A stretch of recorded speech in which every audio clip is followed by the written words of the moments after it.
this special evening over here. They say poetry from heart to heart. Poetry is ultimately the outpouring from the heart. We bring you two poets on their soulful journey in our session today. Priya Sarukkai Chabria. She is a poet, writer, and translator with 5 books. Awarded by the Indian government for her outstanding contribution to literature, her work is translated into 7 languages and published in anthologies and journals. Adolfina, Italy, another English, Anglophone poems from around the world, Asymptote, Caravan, Cha, IQ, Language for a New Century, Post Road, South Asian Review, Suddenly, Australia, the British Journal of Literary Translation, the Literary Review, USA, Translating Bharat, Voyages of the Body and Soul, a book of Bhakti, Poetry Eating God of India, etc. She is the editor of Poetry at Sangam. We are blessed to have her with us today over here. Another eminent personality we have over here is Kala Ramesh. Kala writes and teaches haiku, tanka, haibun, and renku to school and college students and senior citizens.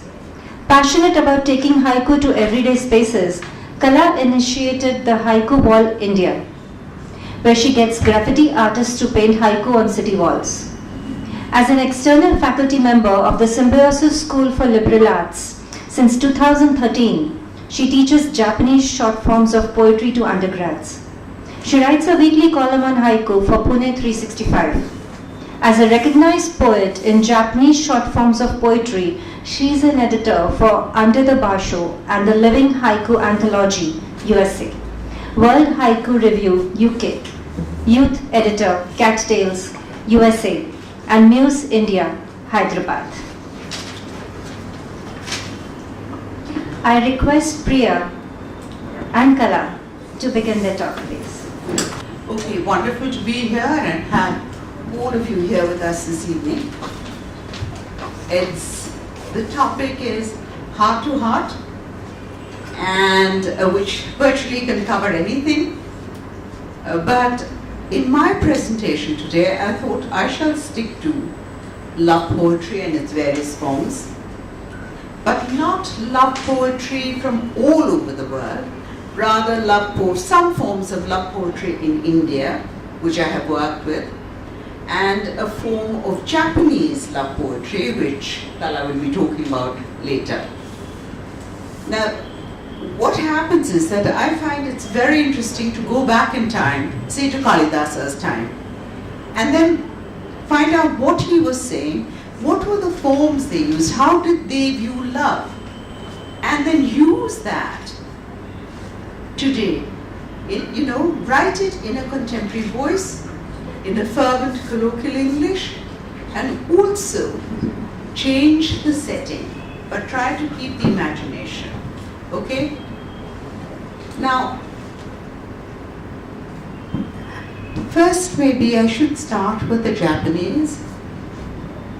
How many of you have read tanka? Great, okay. So, tanka, as some of you might know, is a short form, 5 lines, 22 syllables, from which the haiku later grew from. And my fascination with the tanka was really because a lot of women in medieval Japan used to write it. Japan had recently got the language Japanese. Earlier they used to be writing in Chinese, which only the men did. The women started writing in Japanese, and the women in medieval Japan started writing these fantastic love poems. The other point is, and this I love, the women would, and the men, it was a different kind of society where one could have lovers. There was a great freedom, as it were, about this, and there was no moral condemnation of it. Many of the women who were court ladies wrote these poems, and then later on, maybe when they were much, much older, became Buddhist nuns. So the flavor running through Japanese poetry would be, of course, passion and the effervescence of life, this changing quality, along with what age does, etc., which Kala will speak more about. Now, I'll read you two poems. One is was written by an empress called Enfuke. And this is, they had this lovely custom that the morning after the lover leaves, he writes a letter, and she writes a letter in poetic form. So what this empress had done was, in her letter, she had spoke about how the dawn has come too quick for us, and alas, we are dressing each other when we should be actually undressing each other. That was more or less the gist of her poem, to which I have written my answer or take-off.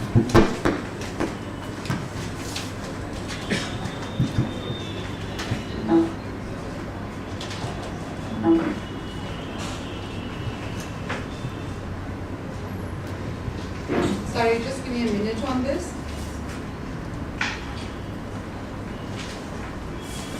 The sequence is called Light in Red, Silver and Black.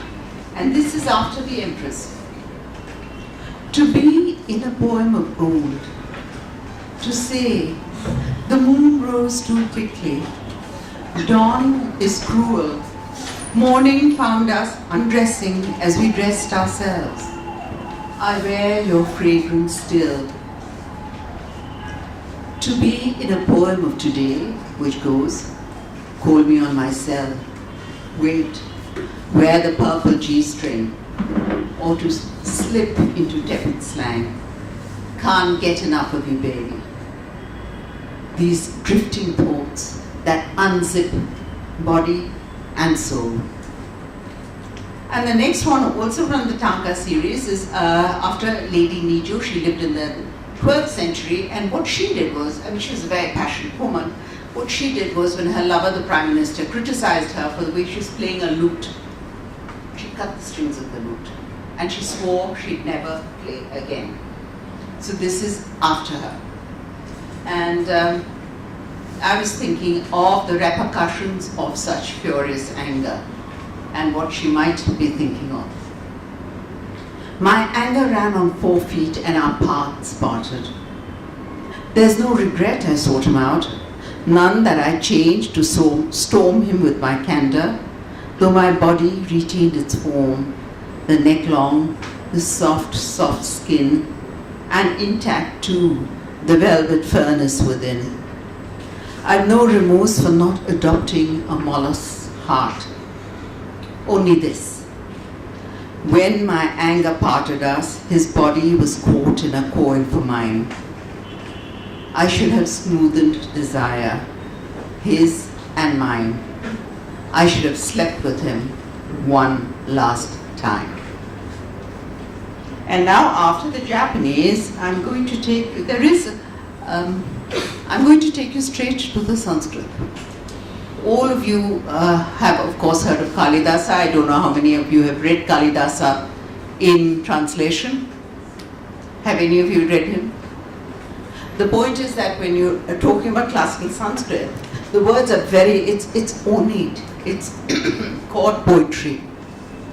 It is, of course, written largely by men, and the women are always categorized. You have wonderful similes that keep repeating over and over again. I was looking at Sanskrit poetry and also the beautiful miniature paintings that some of you must have seen, with the lovely red borders of the Ashtanayikas, the 8 kinds of women who populate classical Indian literature. And I was fascinated, and I said, yes, I shall do my take on it. And this is it.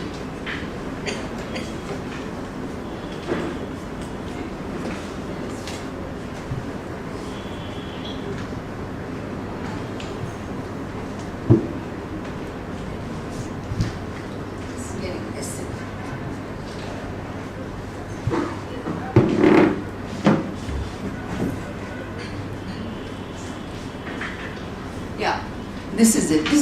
There was this lovely painting about these two people together, like you might have seen the paintings of Radha and Krishna together in the groves. So here is my Nayika, my heroine, and she's saying, dawn breezes I know, and night opening lotuses, the stilling scent of jasmines, full moons, lakes with diamond skins, swans streaming like dreams heading home. These metaphors of fullness I know. But this, my friend, this sudden rain, soft clouds, hard kisses, melting the skies. And the next one is again on anger, when, again inspired by a painting of a woman who's turned her head away. There's a verse written in Sanskrit about her. She's turned her head away and she is furious because her lover has not come and met her. It might be Radha, it might be some other man. And I thought, okay, I'm going to contemporize this situation. But I'm going to use the imagery of that time. So the woman says, yes, it's true. Once my anger was a pool contained, disturbed by the play of your hands, a touch of your words, a passing shower, disturbed into laughter, breaking white and warm over my skin, egrets lifting from my eyes. Once my anger was a pool, evaporating into your charm, the heat of your mistakes, your poor repentance, this small change, evaporating into my need once. And now to the great man Kalidasa himself. As you know, he's absolutely lauded as a poet laureate in India, and with good reason. I mean, his similes are beautiful. But once again, and I find this over and over again, though it can be explicit, it is always ornate, and the women, to me, always seem so objectified. And this actually, it just makes it very difficult for me to get into the whole poem, as it were. But Kalidasa is a person you don't turn away from when you're looking at aesthetics, when you're looking at poetics in the Indian tradition. You have to face him bang on. Now, he did a series of poems. One of his first was called Ritu Samharam, which is called the gathering of the seasons. Ritu being the seasons, Samharam gathering it, right? And I thought, okay, right, I'm going to write my answer to this. 6 seasons he has, and always the women are complacent. Always it's a time of love, which is very nice actually. And this one in particular is about conjugal love, which is normally not written about. It's always much more the Radha Krishna type of the woman going out, the man in love. Here they're a couple, married. This is the framework within which the Ritu Samharam begins. And rain, as you know, is always in our culture a season for meeting lovers. Why do you think this was? The men in the rainy season would come home for planting. Most of the time, at other times of the year, they would be away, working in the far outreaches of the empire or in the cities. But when it was planting time, they would come home. So Sawan, the rains, were always associated with the time of love and passion. Now this is Varsha, Kalidasa. I'll give you 2 lines from him, and then I'll give you my interpretation. Or not my interpretation, my poem. Varsha, Kalidasa. The season's rainy fingers puts leaves and blossoms on the forest. Slow spreading low clouds saddle the heart of lonely women. very evocative, the slowness of the pace, the great clouds moving by, and the lonely women. I didn't want my woman to be lonely. I didn't want her to feel that dejected, left out. No. There could be another personality, there could be another voice, there could be another way of looking at this whole a breakup. And this is what she says. Rain. Once there was no horizon. Sky and earth mingled in a womb of rain as you entered me. Now I lie alone, my vision cleared, my body rich with memories of passing showers.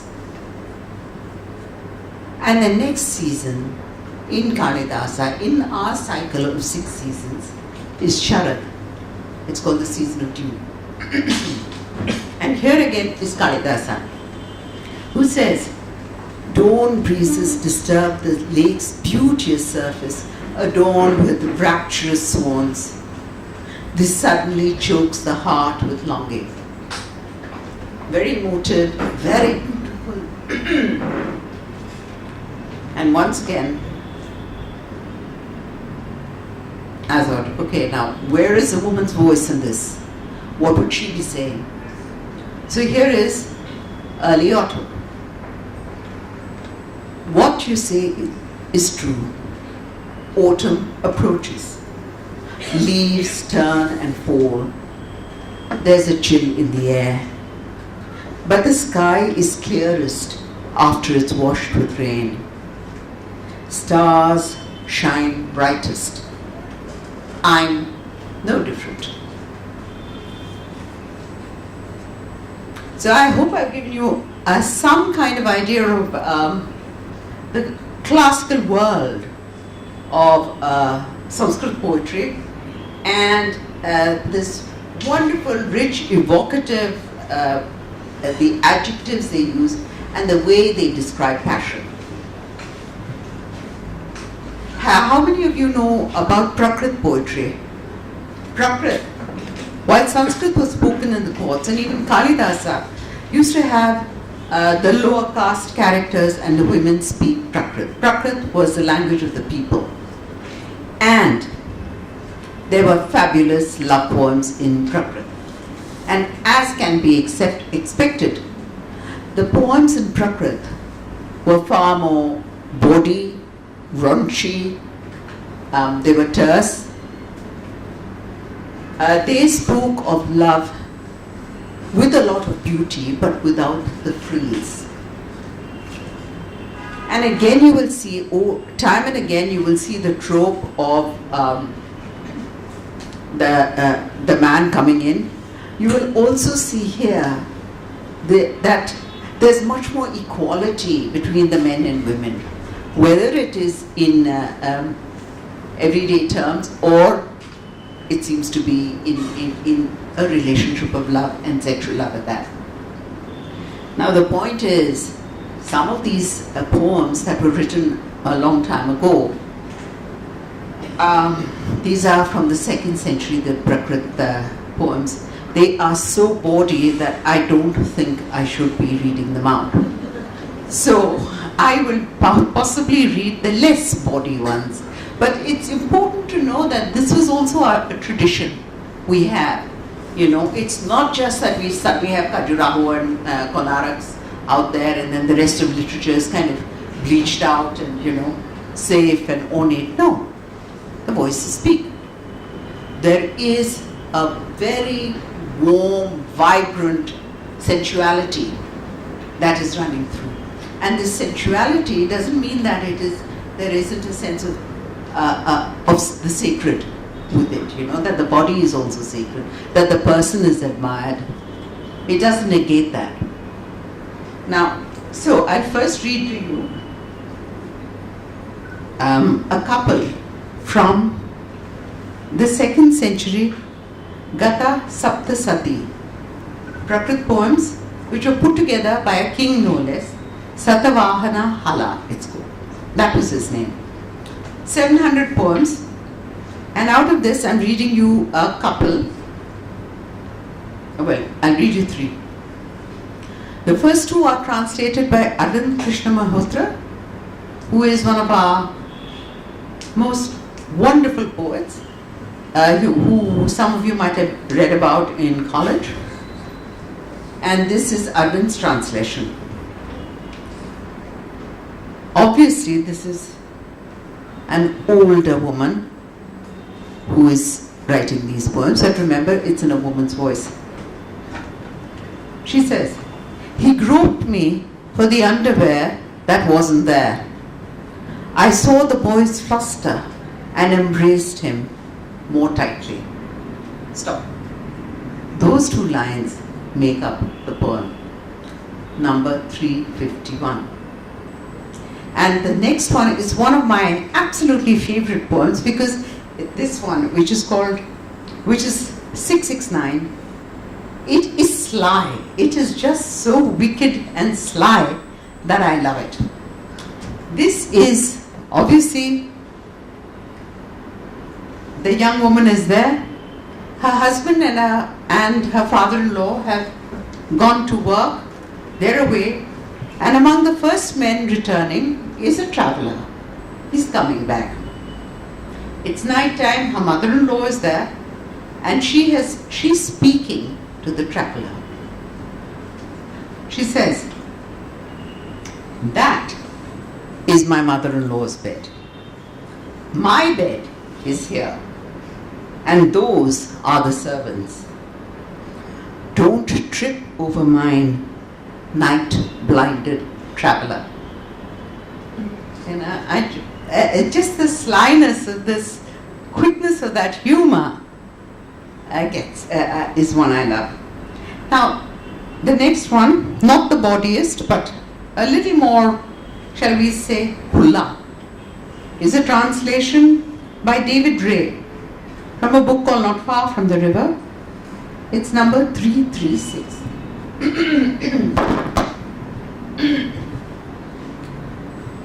It goes, "The gods have special affection for women who like it on top, their hair fanned out, disheveled, eyes closed, their thighs trembling." And I find that this part paints such a vivid image, a mental image of what is happening. And this position of the woman on top, the Viparita, as it's called, is supposed to be, was a position of great sexual passion. It was when Radha was supposed to be completely enchanted by Krishna that she went on top, and she was also an Abhisarika Nayika. Now, this is also one of the, the thing is with our cultures, while the whole most of it might seem patriarchal, there are always little strands which allow for other diversity streams to go through. It's not homogenized. It is not a monolith. So, the Abhisarika Nayika is one kind of figure who has this freedom. Like Radha, what does she do? She leaves all her possessions, all her belongings, all her ties, and goes away to meet her lover. That was the beauty of this woman. And that is why they had also said, Radha's love too. When they speak about Radha's love, they say it is so supreme because she was prepared to give up everything for Krishna. Because the woman who went out daringly in the night was prepared to risk everything for her love. So keeping that in mind, keep that in the back of the mind. And now I'll read you a couple of my translations from After the Prakrit. It's called In and Out, Imaginary Translations, because the poems don't exist. I made them up. And I wondered how, did it ring true? Did it not? So I sent them off to Arvind Krishna Malhotra. I said, okay, now, contemporary, but tell me, Does this sound like Prakrit poetry today to your ear? And he said, fine. So once I got that from the man who translated over 700 poems, I said, fine, I'll go with it. So now I shall have to find this. My poems are, I don't think, as bawdy or as some of those in the original, but I had a go at it.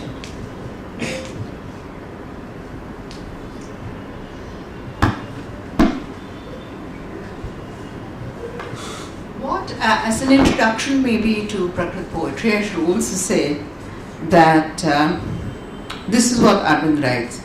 With great precision, Prakrit love poems map the territory of love from the coastline of the sidelong glance to the fertile valleys of infidelity. So all of it, from the first blush, from the first contact, to the worst breakups, all of it, the whole journey is matched, okay, and met. So these are my authentic translations of Prakrit poems that don't exist. Here again, most of the men wrote poems, okay, the women were not writing so many poems. So that was another reason why I wanted to take it up, to explore the sensibility from a woman's perspective.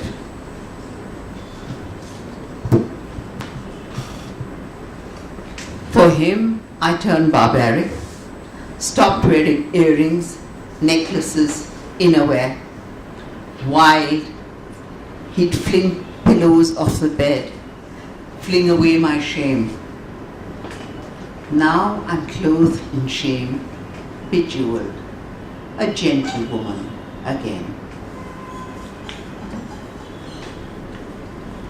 In the darkness, he shares with me the secrets of his body and unties his tongue. At dawn, he zips up and leaves. Should I imagine myself showered with favor, I roll in bed, laughing. And the third, the way he would make love, like a phantom all over me, like a demon leaving me weeping with bliss. The way he left me, like a phantom, like a demon, restless and cursing.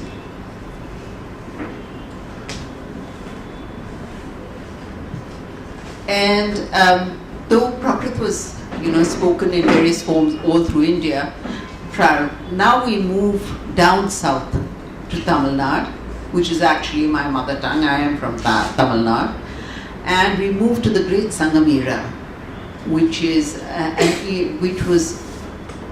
lauded for its wonderful literary culture. And some of you might have heard of A.K. Ramanujam, the translator. Well, he kind of opened my eyes to Sangam poetry. And what it does is, here again, the imagination of the poets was wonderful. They had Aham poems and Puram poems. Aham explored the inner landscapes. The inner landscapes, it went from the outside, the outer geographies, it moved into the heart.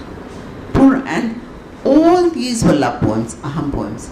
Puram poems, on the other hand, were poems of like the first rain, fragrant and trusting.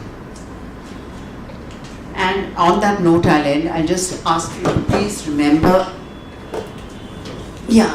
please remember that Bhakti poetry always spoke of passion. Okay? Passion, physical passion, going up to spiritual passion.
After Priya's beautiful poetry and very lyrical.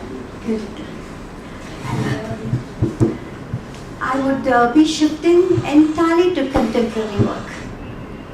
Even though it's Japanese, I'm talking about the contemporary Japanese poetry, the way it's written now, the way I write it, the way the world is writing it.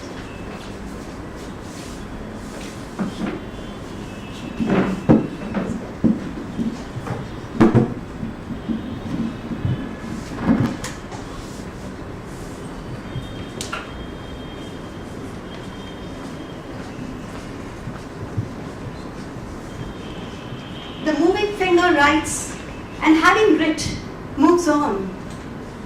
Nor all thy piety nor wit shall lure it to cancel half a line, nor all thy tears wash out a word of it. Overtime. Trees are poems the earth writes upon the sky. We fell them down and turned them into paper that we may record our emptiness. Khalil Gibran. The two sides of the spectrum. And then you have haiku, which is called the wordless poem, like I just told you 2 hours back, an hour back. The most condensed poem in the world, and needing not more than 9 or 10 words. It is complete in itself. Mullah Nasruddin is sitting in the village strumming the sitar, and soon a lot of villagers collect around him, thinking that he's going to play something, some beautiful raga. He keeps just strumming one note. They keep listening. Then one villager gets enough courage to say, "Mullah, it's beautiful what you're playing, but musicians generally play a lot of notes. You're just playing one." "They are still searching for the note," says the mullah calmly. "I have found mine." Isn't haiku all about the art of saying more while saying less?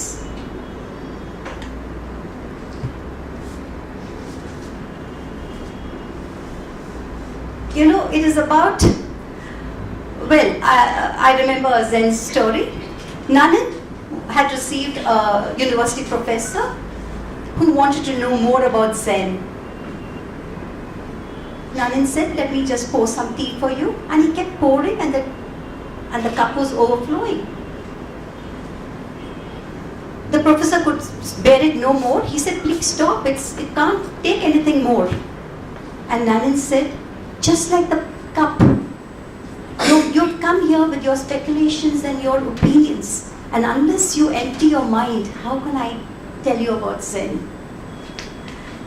And that is why I kept this music, for the simple reason, unless you calm your mind completely, just immerse yourself in these few notes, allow the spaces to enter, allow the silences to creep in, and then you will understand what a 9-word poem can do, because we use a lot of space, a lot of white spaces we call it, which allows the breathing and the dreaming spaces to work within.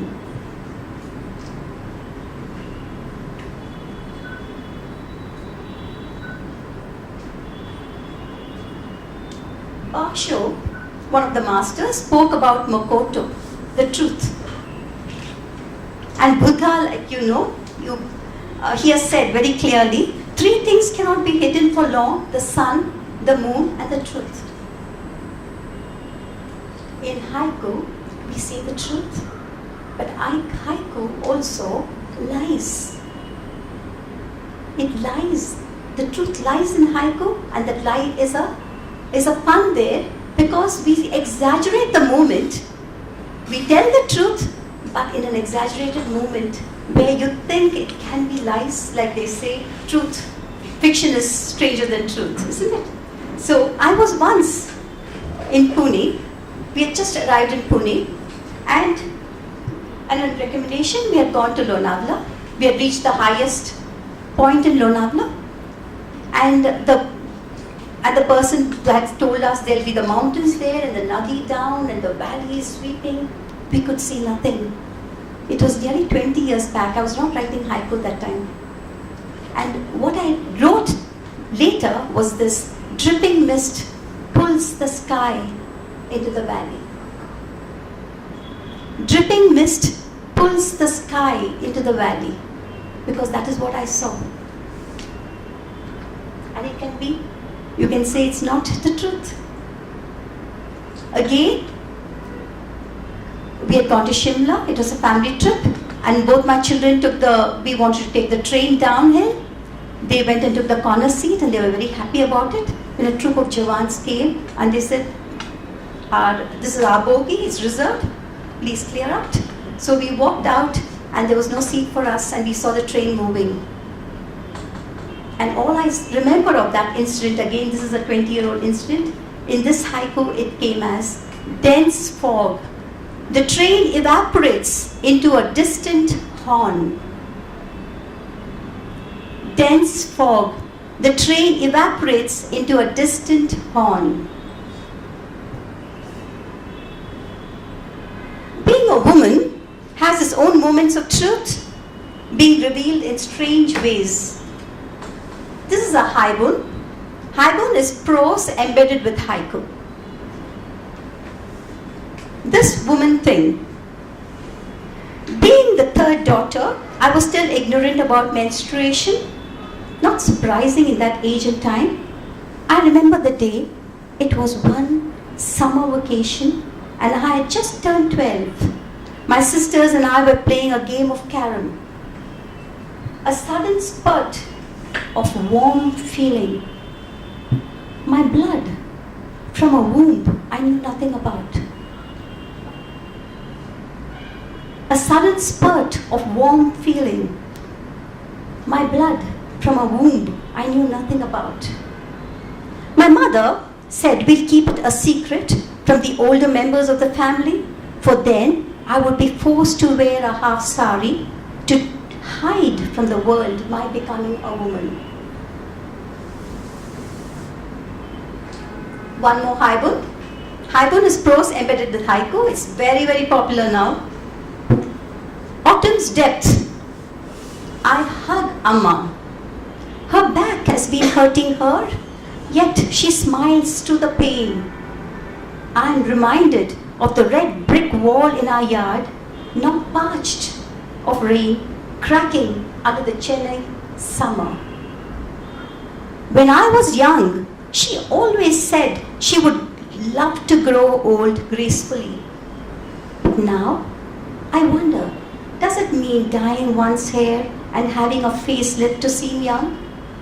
Or does it mean going with the flow, aging like the stars in the sky, accepting that helping hand and holding on to the rails when climbing up the stairs?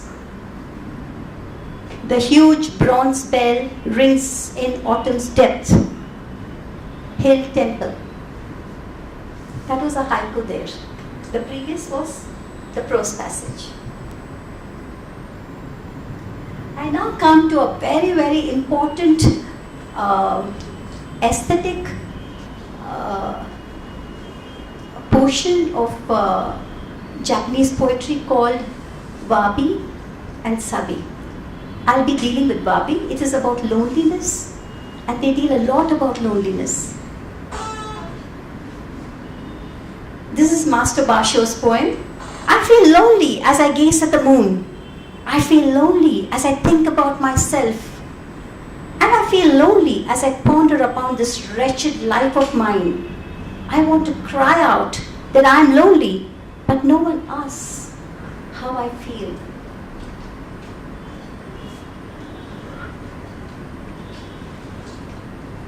Tanka, I've just chosen a combination of poems. Tanka is called, like Priya was saying, Tanka is much older than haiku. It's almost 1,300 years old. It was called Waka. It used to be sung those days. And it's a 5-line poem. And this is my Tanka. Searching the entire cupboard for that shawl. Feels like I've lost my mother even before her death. Searching the entire cupboard for that shawl. Feels like I've lost my mother even before her death.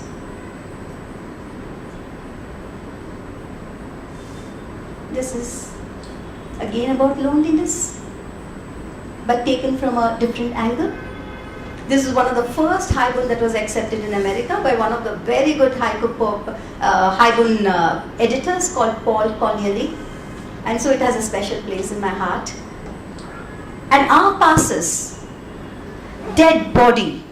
Only the shadows of leaves dance on her face. My wife died 13 days back.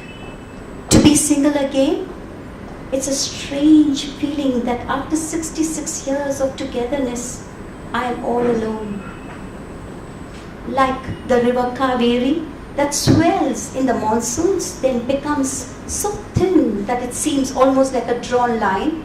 My family was huge once when my 5 children were small.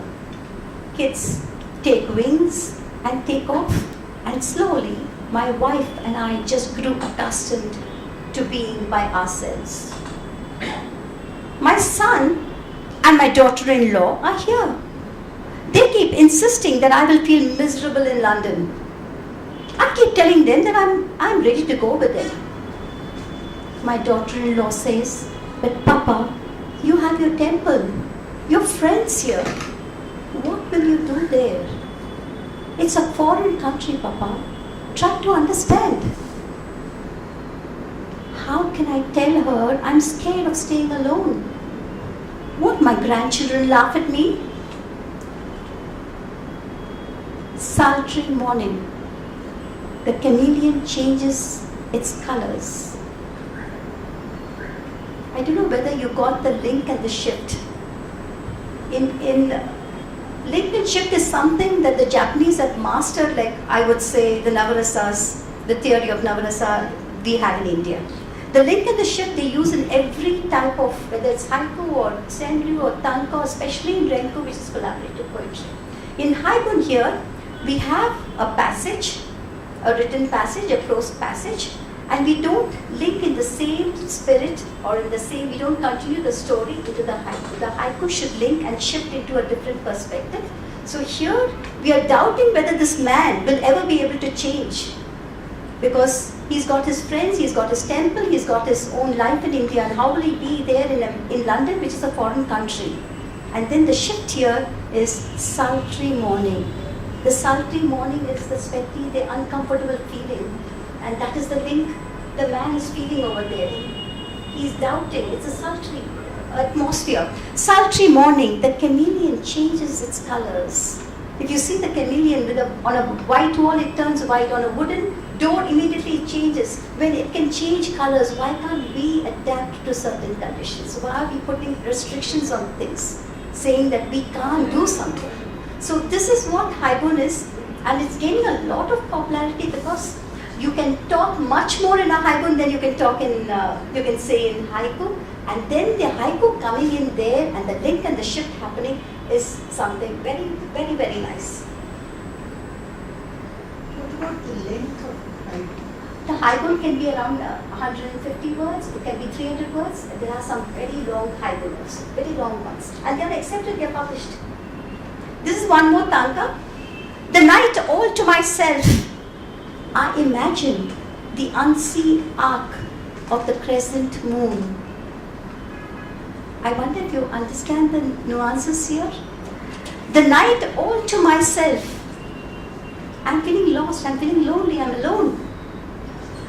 I imagine the unseen arc of the crescent moon. Do you know that circle is the most perfect shape? So I'm trying to make my life perfect by drawing that unseen arc. One more. Spring rain, halfway through my meal, a scoop of loneliness. A woman to woman talk exposing all. I hold back the one thing that hurts me most. A woman to woman talk exposing all. I hold back the one thing that hurts me most. Falling leaves, if only sorrow could be contained in a palm. Falling leaves, if only sorrow could be contained in a palm. This haiku, I think the time is up, I'll just take 5 more minutes, okay? This haiku again, I want to go on to senryu. I'll just do a few of senryu. Senryu is the lighter vein. I'll just read one more haiku. This haiku is done in a minimalistic way, and emotional austerity is maintained throughout, devoid of adjectives. It's very tough. When you're writing your own haiku, you know few of you are here. Devoid of adjectives, rhymes, or over-exaggerated language. My one aim was to have this poem unadorned, so words would simply drop away, leaving the image etched in your mind. The haiku masters believe that if I was behind Dylan's first song, the pull in a swift's sheer fall, would I then know the pain of too much love or the joy in learning to let things go? The loneliness of a couple falling apart. Each small gulf grows into something large. In the swish of a painter's brush, space swirls in an end zone. A question with many answers, falling leaves. This is the haiku that is embedded in the... A moon bow across wheat fields, the password that opens things kept under lock. That first kiss, the warmth of a hand clasp, the heartbeat long after the run. Hazy street lights, the rains weave coconut trees into a distant past. Send you are poems that catch the essence of the life we live in, our day-to-day activities. They highlight the agonies, the failures, successes, and idiosyncrasies of human nature. Hoping he removes my whole tooth.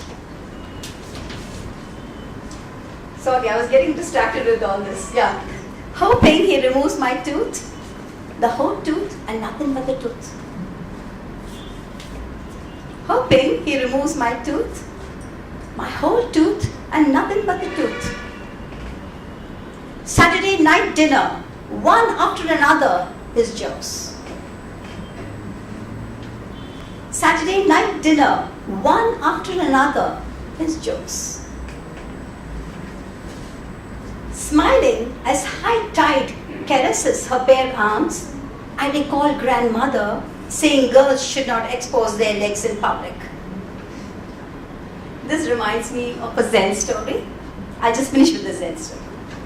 Two monks were crossing the river, and a pregnant woman had come over there, and she said, "I'm scared to cross, will you just get me across?"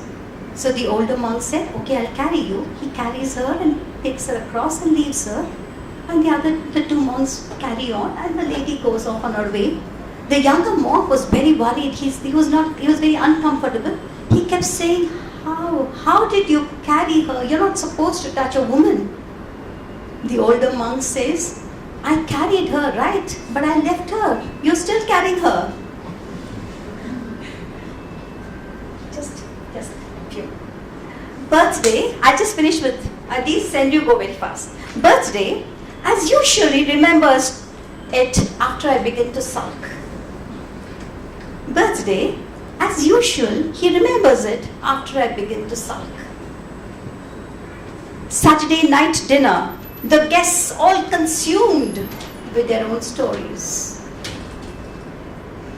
Saturday night dinner, the guests all consumed with their own stories. Coffee lounge. I reach for the mug, wondering what on earth the others have so much to talk about. This is a tanka.